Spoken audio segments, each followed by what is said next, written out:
زران اسے سنبھالے ہوئے تھا، وہ خود سیدھی نہیں ہو سکتی تھی، شدید درد اس کے پاؤں میں اٹھ رہا تھا، اوپر سے مسٹر خانزادہ پاگلوں کی طرح سے گھورے جا رہا تھا، اوپر سے یہ برف اس کے اوسان خطا کر رہی تھی۔ ابریش کی آنکھوں سے اب آنسو لڑیوں کی طرح بہنے شروع ہو گئے۔ ابریش نے روتے ہوئے درد سے ہچکی لی تو زران خانزادہ ہوش کی دنیا میں واپس آیا، اسے کمر سے پکڑ کر سیدھا کیا۔ ابریش بے تحاشا رو رہی تھی، ساتھ میں زران کے گلے میں لٹکتی شال کو بھی وہ ابھی دبوچے ہوئے تھی۔ زران نے نوٹ کیا کہ وہ زمین پر پاؤں نہیں رکھ پا رہی۔ زران نے اسے کمر تھام کر پتھر پر بٹھایا تو وہ درد سے سسک کر رہ گئی۔ کیا ہوا ہے ابریش؟ زران نے اس کے پاس پنجوں کے بل بیٹھتے ہوئے پوچھا، ساتھ میں اس کے چہرے اور بالوں سے برف بھی اتاری۔ ابریش بے تحاشا روتے ہوئے اپنے پاؤں کو دیکھ رہی تھی جہاں سے درد کی ٹیسیں اٹھ رہی تھیں، ورنہ وہ زران کا یہ ایکٹ دیکھ کر یقیناً اس کے ساتھ ضرور جھکتی۔ زران نے اب اس کے پاؤں کی طرف دیکھا جو بہت ہی زیادہ درد میں تھا۔ زران خانزادہ اس وقت دریا کے بہتے پانی میں پنجوں میں کے بل بیٹھ گیا۔ یہ دریا کا کنارہ تھا جہاں پانی بالکل گہرا نہ تھا، مگر اس طرح بیٹھنے پر زران کے کپڑے اور شوز گیلے ہو چکے تھے۔ زران نے اس کے پاؤں پکڑ کر دیکھا جہاں شاید موچ آئی تھی۔ ابریش اس کے پاؤں کو ہاتھ لگانے پر درد سے چیخ پڑی۔ شوز کہاں ہے تمہارے؟ یہ موچ کیسے آئی؟ زران نے اسے دیکھتے ہوئے پوچھا۔ میرا پاؤں مڑ گیا تھا، وہ ہیلز میں نے اتار دیے ہیں، ابریش نے بمشکل ہی بتایا۔ درد کی شدت اس کے چہرے سے عیاں تھی۔ تو ہیل پہن کر تمہیں کس نے کہا تھا یہاں کیٹ واک کرنے کو؟ زران اس کے چہرے پر تکلیف دیکھ کر غصے سے بولا۔ ابریش اس کی بات پر بری طرح رو دی۔ پتھر سے اٹھتے ایک بار پھر اس کا پاؤں بری طرح مڑ چکا تھا۔ پہلے والی تکلیف بھی برداشت نہیں ہو رہی تھی، مگر اب تو اسے لگ رہا تھا کہ یہ مر جائے گی۔ زران نے اس کا پاؤں ہاتھ میں پکڑ کر معائنہ کرنا چاہا، مگر ابریش کی خطرناک چیخ پر وہ جبڑے بھینچ گیا۔ ابریش دیکھنے دو، ورنہ یہ موچ میں کیسے ٹھیک کر پاؤں گا؟ زران کی بات پر اس کا رنگ سفید پڑ گیا۔ کیا مطلب؟ آپ کیسے ٹھیک کریں گے؟ یہ موچ تو ڈاکٹرز ہی ٹھیک کریں گے۔ ابریش نے نیچے تھوڑا ہوتے اس کے ہاتھ اپنے پاؤں سے پیچھے کرنے چاہے۔ اتنا درد ہو رہا تھا کہ وہ اپنا پاؤں ہلا بھی نہیں پا رہی تھی۔ زران نے اس کے ہاتھ پیچھے کرتے ہوئے اس کی طرف نگاہ کی تو زران کا رنگ شدید سرخ پڑا، اس کا سٹالر بھی گر چکا تھا۔ گہرے گلے میں نظر آتے نشیب و فراز پر نظر پڑتے وہ اس کے ہاتھ جھٹکتے اپنی نگاہیں جھکا گیا، مگر اس لڑکی پر اسے شدید غصہ آیا۔ زران نے زمین سے اٹھتے اپنی شال کندھوں سے اتار کر اس کے گرد اچھی طرح لپیٹی۔ ابریش حیران کن نگاہوں سے دیکھنے لگی۔ جو بھی تھا، اسے اس خان سے ایسی امید نہ تھی۔ زران نے پھر سے نیچے بیٹھتے اس کا پاؤں پکڑا۔ ابریش پھر سے چیخ اٹھی۔ Let me see, don't be. اب اگر تم چیخی تو تمہیں اس بہتے دریا کے سپرد کر دوں گا۔ اسے سب دھمکی مت سمجھنا، جو میں کہتا ہوں وہ میں کر کے دکھاتا ہوں۔ اگر یقین نہیں آتا ایک بار چیخ کر تو دیکھو تم، زران نے اب کی بار سختی سے کہا تو ابریش بہتے آنسوؤں کے ساتھ بے یقینی سے اسے دیکھ رہی تھی۔ زران کا چہرہ کافی سنجیدہ تھا۔ زران نے اس پر سرد نظر ڈال کر اس کا پاؤں پکڑا۔ اب کی بار ابریش چیخی نہیں تھی، مگر درد کی شدت سے زران کا کندھا پکڑ لیا۔ زران نے اس کا پاؤں پکڑ کر ایک ہی جھٹکے میں مروڑا تو ابریش کے منہ سے دردناک چیخ نکلی۔ زران نے اس کے چہرے کو دیکھا جو بے تحاشا رونے کی وجہ سے سرخ ہو رہا تھا۔ وہ درد سسکتے ہوئے ابھی تک اس کے کندھے کی شرٹ مٹھی میں دبوچے ہوئے تھی۔ زران نے نرمی سے اس کا ہاتھ اپنے کندھے سے الگ کیا، اپنی جگہ کھڑا ہوا۔ زران نے کھڑے ہوتے ابریش کو دیکھا جو اب زاروں کی طرح رو رہی تھی، مگر اس کی طرف نہیں دیکھ رہی تھی۔ یقیناً وہ اس سے ناراض تھی۔ تمہارے پاؤں کی ہڈی مڑ گئی تھی، اب واپس اپنی جگہ پر آ گئی ہے، تھوڑی دیر تک یہ درد بھی ٹھیک ہو جائے گا۔ ابریش اس کی بات کو بنا کوئی جواب دیے اس کی طرف موڑ کر اپنے آنسو صاف کرتے بہتے دریا کو دیکھنے لگی۔ ابریش، یہاں اس طرح کی موچ ایسے ہی ٹھیک کی جاتی ہے، اگر میں ایسے نہ کرتا تو درد کی شدت اور بڑھ جاتی۔ میں جانتا ہوں تمہیں بہت درد ہوا ہے، مگر یہ کرنا ضروری تھا۔ چلو اب شاباش، اٹھو، ہری اپ، ہم آگے بہت لیٹ ہو چکے ہیں۔ زران کا لہجہ اب کافی نرم تھا۔ ابریش سنی انسنی کرتی اسپاٹ لہجے میں بیٹھی تھی۔ جو تکلیف اس نے دی تھی وہ بھول نہیں پا رہی تھی۔ وہ اتنی ڈر گئی تھی کہ وہ ابھی تک اپنا پاؤں نہیں ہلا پا رہی تھی۔ زران اسے یوں ہی بیٹھے دیکھ کر جھنجھلا گیا۔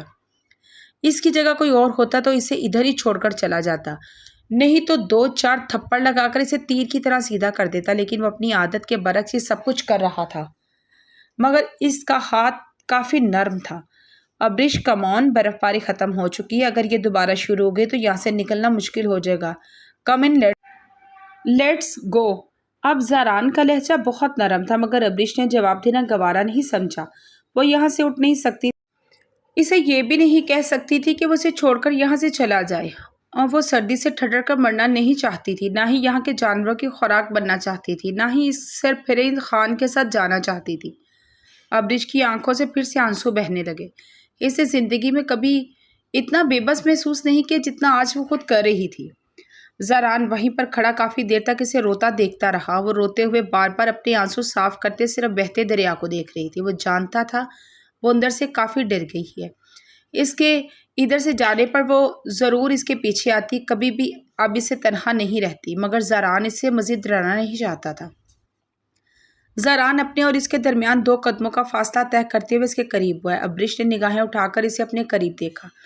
اس سے پہلے وہ کچھ سمجھتی، زاران نے اس کی طرف جھکتے سے اپنے باہوں میں بھرتے گود میں اٹھا لیا۔ ابرش کا رنگ سرخ پڑ گیا۔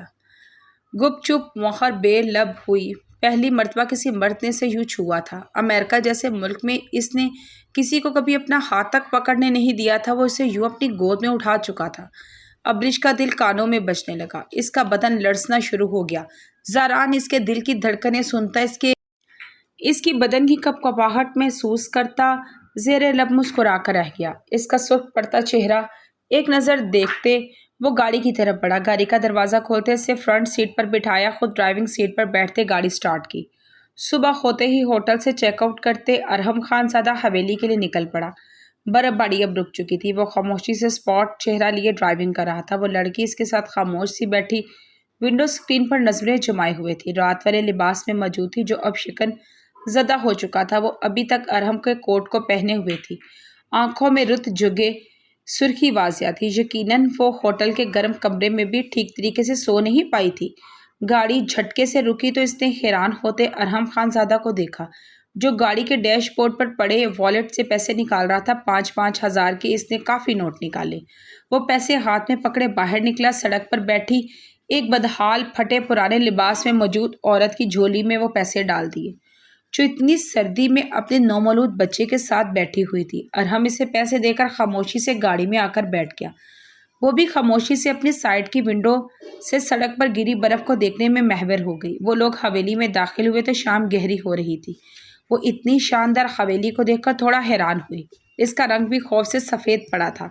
اس نے حویلی کے لوگوں کے متعلق اور یہاں کی رسموں وغیرہ کے خلاف کافی کچھ سن رکھا تھا، مگر اگلے ہی لمحے وہ خود پر قابو پا گئی۔ گاڑی طویل ترین ڈرائی وے پر رکی تو وہاں کھڑے ایک ملازم نے ارحم کی طرف دیکھ کر دروازہ کھولا۔ ارحم گاڑی سے نکلتے حویلی کے بڑے سے داخلی دروازے سے ہوتا اندر کی جانب بڑھ گیا۔ اس نے حویلی کے لوگوں کے متعلق اور یہاں کی رسموں وغیرہ کے خلاف کافی کچھ سن رکھا تھا، مگر اگلے ہی لمحے وہ خود پر قابو پا گئی تھی۔ گاڑی طویل ترین ڈرائی وے پر رکی تو وہاں کھڑے ایک ملازم نے ارحم کا دروازہ کھولا۔ امینہ خانم ارحم خان زادہ کو دیکھتی خوش ہوتے آگے بڑھی، مگر ارحم کے ساتھ کسی لڑکی کو دیکھ کر حیرت زدہ ہوئی اور وہیں پر رک گئی۔ ارحم ان کی حیرت زدہ چہرہ بام کیا۔ مورے ارحم کی طرف بڑھا۔ وہ امینہ خانم کو اپنی ماں کی جگہ سمجھتا تھا۔ اس کے والدین کی ڈیتھ کے بعد انہوں نے ہی تو اسے پالا تھا۔ مورے یہ بہت مجبور ہے، اس کے پاس کوئی ٹھکانہ نہیں ہے، اس لیے مجھے مجبوری میں سے یہاں لانا پڑا۔ آپ اسے مہمان خانے میں ٹھہرائیں، میں کپڑے بدلوں، پھر مجھے ایک جرگے کا فیصلہ کرنے جانا ہے۔ داجی کب سے میرا مراد خانے میں انتظار کر رہے ہیں۔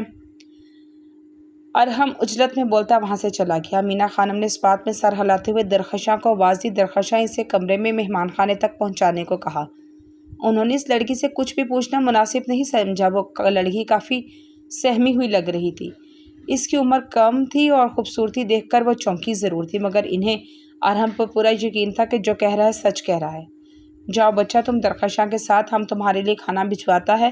انہوں نے اس کے سر پر ہاتھ پھیرا۔ درخشاں اس لیے ایک طرف بنے کمرے کی طرف آئی اور ایک کمرے میں داخل ہوئے۔ کمرے میں داخل ہوتی کمرے کو دیکھ رہی تھی جب درخشاں کی آواز پر اس کی طرف متوجہ ہوئی۔ تم ارحم لالا کا جاننے والا ہے کیا؟ درخشاں سے گھورتے ہوئے اس کے اوپر نیچے تک معائنہ کر رہی تھی۔ نہیں، اس نے ایک لفظی جواب دیا۔ ہاں، ہم جانتا ہے ارحم لالا کسی بھی لڑکی کو آنکھ اٹھا کر نہیں دیکھتا، مگر تم اتنا خوبصورت لگا، پھر تمہارا بدن پر ارحم لالا کا کوٹ بھی، ہم سمجھا۔ درخشاں بات کرتے کرتے ہنس پڑے۔ وہ درخشاں کی باتوں کو اگنور کرتے کمرے کے گلاس ونڈو سے سرسبز پہاڑ دیکھنے لگی۔ ہم کتنا پاگل ہے نا، کیا کیا سوچ بیٹھا تھا۔ بھلا ارحم لالا کبھی ایسا کر سکتا ہے؟ ارحم لالا جیسا انسان تو پوری حویلی میں نہیں ہوگا۔ درخشاں کی بات وہ پھر ایک طرف متوجہ ہوئی۔ وہ تو اسے کل رات سے ہی پتہ چل گیا تھا کہ اس جیسا انسان اس حویلی میں نہیں ہے۔ کیا شاید پوری دنیا میں نہیں ہوگا؟ کیسے ہیں تمہارے ارحم لالا؟ اس نے سوچ انداز میں پوچھا۔ ارحم لالا بہت اچھا ہے، ملازموں کا بہت خیال رکھتا ہے، اس گاؤں سے بینی کا رسم ختم کر دیا ہے، عورتوں کی بہت عزت کرتا ہے۔ ارحم لالا کے ہوتے ہوئے کسی عورت کی طرف بری نگاہ سے نہیں دیکھ سکتا کوئی بھی۔ درخشاں کی اس بات پر وہ پھر چونکی۔ یہاں سب ہی بہت اچھے ہیں، داجی بھی بہت اچھے ہیں، وہ بالکل ارحم لالا کی طرح ہیں۔ درخشاں کو شاید بولنے کا بہت شوق تھا، اس نے تھوڑی ہی دیر میں پورے گھر والوں کو مکمل تفصیل فراہم کر دی۔ وہ بہت حیران تھی یہ سب سن کر، بہارے کا ڈاکٹر ہونے کا سن کر بھی حیران ہوئی۔ درخشاں حویلی والوں کی شان میں قصیدے ابھی بھی جاری رکھے ہوئے تھے۔ مراد خانے میں کوئی جرگے کا فیصلہ ہونے والا تھا، اس کا فیصلہ بھی ارحم لالا نے کرنا ہے۔ سب گاؤں والا ان پر پورا اعتماد کرتا ہے۔ ارحم لالا بہت اچھا ہے، بہت نرم دل، بہت نرم مزاج، وہ عورت پر کبھی چلاتا نہیں، جتنا وہ اپنے گھر والوں کے لیے اچھا ہے مگر اتنا ہی وہ باہر کے دشمنوں کے لیے ظالم بھی ہے۔ اللہ ہر لڑکی کو ارحم لالا جیسا شوہر عطا فرمائے۔ درخشاں کی بات پر اس نے زیر لب آمین کہا۔ پری گل بھابھی تو بہت خوش قسمت ہے۔ اس سے پہلے وہ مزید بولتی، اسے باہر سے پکار پڑی، وہ جلدی سے چلی گئی۔ وہ آہستگی سے بیڈ کی جانب بڑھتی، اس نے ٹیک لگا لیا۔ آخر اس کا مقدر کیا تھا، اس کا ٹھکانہ کیا تھا؟ وہ یہاں کتنے دن رہ سکتی تھی؟ اس کے بعد کیا ہوگا؟ یہاں سے جانے کے بعد وہ کہاں جائے گی؟ اس نے اپنے دکھتے سر کو دبایا۔ وہ بیڈ کے کراؤن کے ساتھ ٹیک لگائے، آنکھیں موندے وہیں پر تھی۔ دروازہ دھاڑ سے کھلا، اس نے آنکھیں کھول کر دیکھا، سامنے ایک لڑکی کھڑی اسے خواہ نظروں سے گھور رہی تھی۔ پری گل نے آگے بڑھ کر اسے بازو سے دبوچ کر بیڈ سے کھینچا۔ وہ اچانک افتاد کے لیے تیار نہ تھی، وہ بیڈ سے گھسیٹتی اٹھی۔ کون ہو تم خان کی، اور یہاں پر کیا کر رہی ہو؟ پری گل اس کا بے تحاشا حسن دیکھ کر جل کر راکھ ہو گئی۔ اس کے جسم پر ارحم کا کوٹ دیکھ کر وہ سلگ اٹھی، مگر خود پر بے حد قابو پایا۔ ایک تو یہاں مہمان تھی، دوسرا ارحم خان کے ساتھ آئی تھی۔ ارحم کو اگر یہ سب پتہ چل جاتا تو وہ بہت برا پیش آتا۔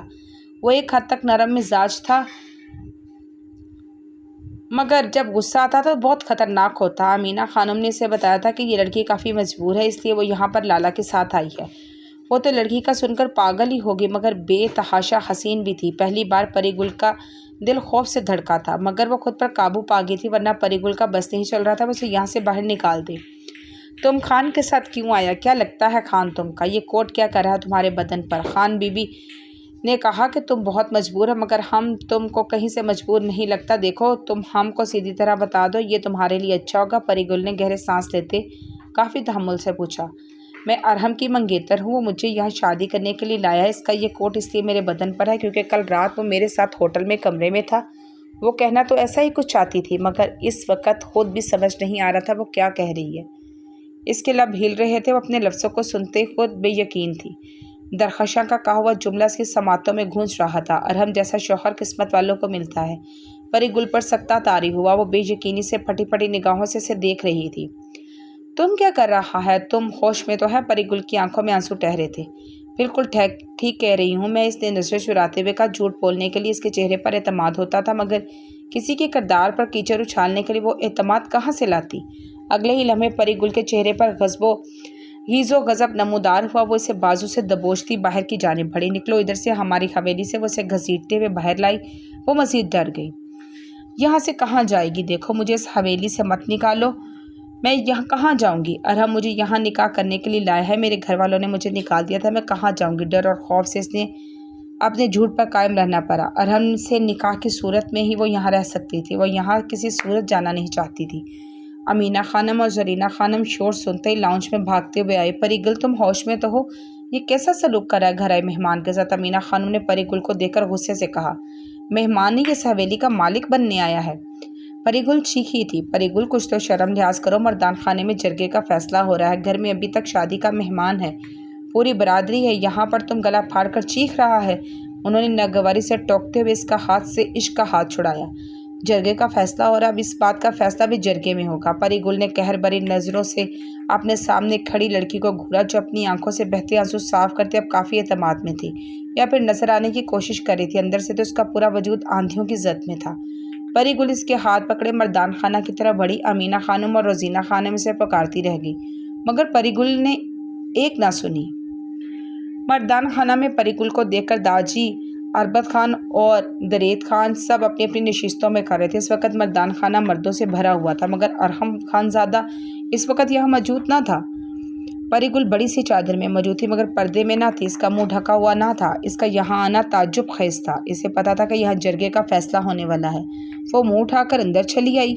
اس کے ساتھ ایک لڑکی کو دیکھ کر سب حیران ہوئے جو بہت گھبرائی ہوئی سرخ سے چہرے کے ساتھ کافی بدحواس کھڑی تھی۔ اس کے بدن کی لرزراہٹ دیکھی جا سکتی تھی۔ پری گل نے اب اپنی چادر سے نقاب کرتے اپنے چہرہ چھپایا۔ یہ سب سن کر اس کے اندر تیز بھانبڑ سے اٹھنے لگے۔ وہ غم و غصے سے پاگل ہو گئی تھی، اس لیے غصے میں پاگل ہوتے بنا سوچے یہاں آ